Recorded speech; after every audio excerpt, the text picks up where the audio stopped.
President Donald Trump on Saturday announced that 1,000 medical military personnel are deploying to New York City to help fight the coronavirus pandemic and warned that the upcoming week will likely be the toughest yet.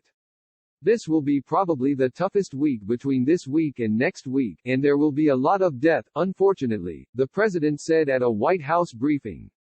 Trump's language echoed New York Gov. Andrew Cuomo, who said earlier in the day the state has just 7 days to prepare for coronavirus apex as it struggles to expand hospital capacity and access to medical equipment.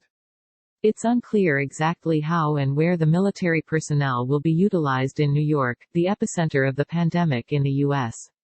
The president earlier in the month activated the National Guard in California, New York and Washington state.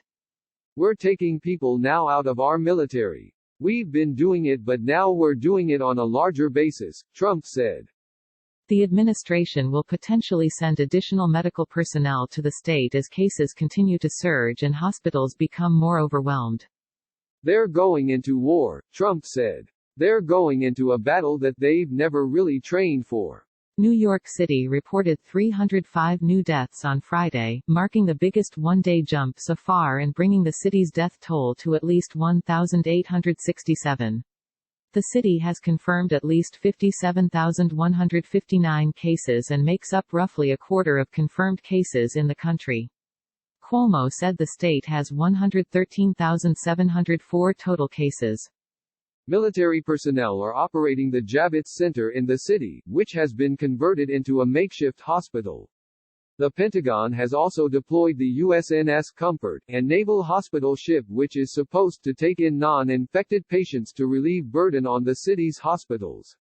New York officials have implored the Trump administration to enlist more medical personnel to work in strained medical facilities. New York City Mayor Bill de Blasio has repeatedly urged the federal government to create a national enlistment program for doctors and nurses in New York and across the country. Trump has accused state governors of asking for more supplies than they need, including ventilators and personal protective equipment. Projections suggest that New York may not have enough of the life-saving machines by next week. We have to take care of a large country, not just certain areas of the country, the president said at the briefing. The Chinese government has donated 1,000 ventilators to New York. The state of Oregon is also sending 140 ventilators there. There are at least 300,915 confirmed cases of coronavirus in the U.S. and at least 8,162 people have died, according to compiled by Johns Hopkins University.